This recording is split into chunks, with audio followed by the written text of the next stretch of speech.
দর্শক বন্ধুরা আসসালামু আলাইকুম। দেশ এবং দেশের বাইরে থেকে যারা এই মুহূর্তে আমাদের আজকের এই ভিডিও দেখছেন তাদেরকে অসংখ্য শুভেচ্ছা জানাচ্ছি। দর্শক স্যার দেখতে পাচ্ছেন যে একটি কমলা গাছ এবং প্রতিটি গাছের ডালে দেখুন কি পরিমাণ কমলা ধরেছে। আর সাধারণত কমলার কালার কিন্তু হলুদ হয়, আর দেখুন এটা কিন্তু হলুদ শেষে রংটা কিন্তু লাল হয়ে গেছে। আর প্রতিটি গাছে দেখুন কি পরিমাণ কমলা ধরেছে। গাছের পাতার থেকে কমলা হচ্ছে যে অনেক বেশি। তা কমলাটি চাষ করেছেন আমাদের সজল ভাই। ভাই সবাই তো আপনাকে চেনে, তারপর দর্শকদের উদ্দেশ্যে আপনি পরিচয় দেন। আসসালামু আলাইকুম। আমি একজন কৃষি উদ্যোক্তা। আমার নাম মোহাম্মদ সজল। আমার গ্রাম মানিকপুর, থানা জীবননগর, জেলা চুয়াডাঙ্গা। ধন্যবাদ সজল ভাই।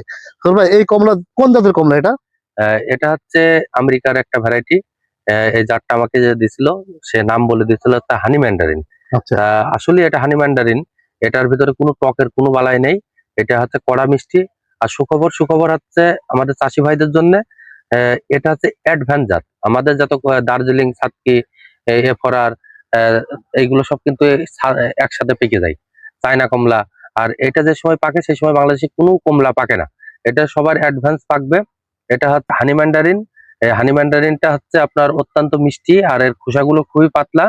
আর এটার বাণিজ্যিকভাবে ব্যাপক আকারে চাহিদা রয়েছে। আমাদের 120টাই গাছ আছে। আমরা হচ্ছে এবছরের প্রথম ফল। এটা 2 বছর 2 মাস বয়স। আমরা আপনার 160 টাকা কেজি সেল করেছি এই কমলাগুলো। আর আপনার হচ্ছে আমাদের দেশে তো কোনো নিয়ম কানুন নেই। আর আমেরিকাতে এগুলো শিশু বাচ্চাদের খাওয়াই। আমাদের হচ্ছে আপনার একসময় টিফিনে স্কুলে হচ্ছে বিস্কুট দিত। আর আমেরিকাতে এই হানি ম্যান্ডারিন ছাত্র ছাত্রীদের ওই স্কুলে হাতে এই কমলা খাওয়াই। আমেরিকাতে আপনার শিশু বাচ্চার জন্য কমলা আলাদা, তারপরে আপনার হচ্ছে যারা বয়স্ক মানুষ তাদের জন্য আলাদা কমলা, যারা মধ্যম বয়স তাদের জন্য আলাদা কমলা। তা এই বাংলাদেশে যদি এই হানি ম্যান্ডারিন যেটি ছড়ায় যায়, আমাদের বাংলাদেশে কমলা চাহিদাটা অনেকটা কমবে। আমাদের প্রতি বছর 23,000 কোটি টাকার হচ্ছে কমলা হচ্ছে বাইরে থেকে আমদানি করা লাগে। তো এই জাতগুলো বাইরেতে যেমন মিষ্টি হয়, আমার বাংলাদেশের চুয়াডাঙ্গার মাটিতেও একদম অবিকল ওরকম মিষ্টি হচ্ছে। তা যারা এই কমলা স্বাদ গ্রহণ করতে চান, আপনারা সরাসরি আমাদের প্রজেক্টে আসবেন। আসলে আপনাদের আমরা ফ্রি কমলা খাওয়াবো। দর্শক আমার কিছু বলতে হয়নি, সজল ভাই সব বলে দিয়েছেন। তিনি কোথা থেকে কমলা চারা সংগ্রহ করেছেন এবং এটি কোন জাতের কমলা এবং এর মিষ্টতা কেমন, সেটা সজল ভাই কিন্তু বলেছেন। এই যে যে ডাল দেখতে পাচ্ছি, এক একটা ডালে কিন্তু দেখুন কি পরিমাণ কমলা আসছে। আপনারা এর আগে হানি ম্যান্ডারিন কমলার ভিডিও আপনারা দেখেছেন আমাদের চ্যানেলে, তখন কিন্তু এই কমলার কালারটা ছিল হলুদ, সেটা কিন্তু এখন লাল হয়ে গেছে।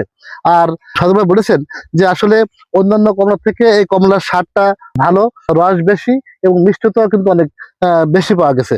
তারপর দর্শক আপনাদের আমি একটা কমলা খাবো, খেয়ে আপনাদেরকে জানাবো যে আসলে এই কমলার মিষ্টতা সত্যিই কেমন। আপনাদের সামনে একটা কমলা, দেখুন একটা কমলা ছেড়েন ভাই, ছোট্ট একটা কমলা ছেড়েন। এই কমলা দেখেন কেমন, মিষ্টিও কেমন। দেখুন এই যে দর্শক, ভাই কিন্তু একটা কমলা ছিঁড়েছেন। আমরা একটু দেখি যে এই দেখুন খোসাটা কিন্তু সত্যি পাতলা, এই যে একদম পাতলা খোসা। আর এই কমলা খুব ইজিলি আমরা কমলা ছড়াতে পারছি। দেখুন এই যে আমরা খেয়ে দেখি। এর ভিতরে ফ্লেভারটা দেখেন একদম ভিন্ন রকম ফ্লেভার। ঘ্রাণটাও কিন্তু ভিন্ন রকম। তো খেয়ে দেখি।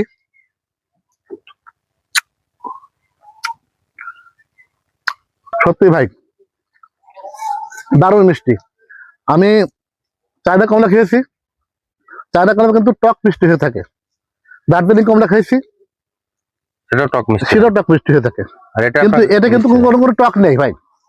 আপনারা যারা বাগান আসবেন তারা এই বাগানে দাঁড়িয়ে এই কমলা খেয়ে আপনার পরীক্ষা করে দেখবেন আসলে আমাদের কথা ঠিক আছে কিনা। এই জন্য সজল ভাই এই চারা কতগুলো লাগিয়েছেন? এটা আমার টোটাল 120টা দিয়ে একটা বাগান। বিঘায় কয়টা লাগাতে হবে? আমরা 33 শতকে 100 পিস গাছ লাগাই। আমরা বেশিরভাগই মিশ্র বাগান করি। আমরা পেয়ারার ভিতরে লাগাই, সেজন্য আমরা বিঘার প্রতি 100 পিস করে গাছ লাগাই। এক একটা গাছ আর একটা গাছ থেকে ডিস্টেন্স কতটুকু হবে? 12 ফিট অন্তর অন্তর ডিস্টেন্স দিই। 12 ফুট অন্তর। দর্শক আমরা সজল ভাই থেকে অনেক তথ্য পেলাম। আর সজল ভাই আপনি আমাদেরকে সময় দিয়েছেন, এই জন্য আপনাকে অসংখ্য ধন্যবাদ জানাচ্ছি। ভালো থাকবেন। আপনাকেও অনেক ধন্যবাদ ভাই। দর্শক এতক্ষণ আমরা কথা বলছিলাম কৃষি উদ্যোক্তা সজল আহমেদ ভাইয়ের সাথে। সজল ভাইয়ের কাছ থেকে আমরা এই যে হানি ম্যান্ডারিন কমলার যাবতীয় তথ্য জেনে নিলাম। দর্শক আমার প্রতিটি ভিডিওতে একটি মেসেজ থেকে যে আপনারা কোনো চাষ করার পূর্বে সেই বাগান পরিদর্শন করবেন, ফল খাবেন, জাত চিনবেন, মাটির উর্বর শক্তি বুঝে আপনারা সেই চাষে প্রবেশ করবেন। আপনারা জাত না চিনে বাগান পরিদর্শন না করে কোনো সময় সেই চাষে অগ্রসর হবেন না, এতে অনেক সময় কৃষক ভাইদের ক্ষতি হওয়ার সম্ভাবনা থাকে। তো দর্শকের কথা বলবো না, যারা যেখান থেকে আমাদের আজকের এই ভিডিও দেখছেন তাদেরকে অসংখ্য ধন্যবাদ জানিয়ে এখানে শেষ করছি। পরবর্তীতে নতুন কোনো এপিসোডে দেখা হবে আপনাদের সাথে, এ প্রত্যাশায়। আল্লাহ হাফেজ।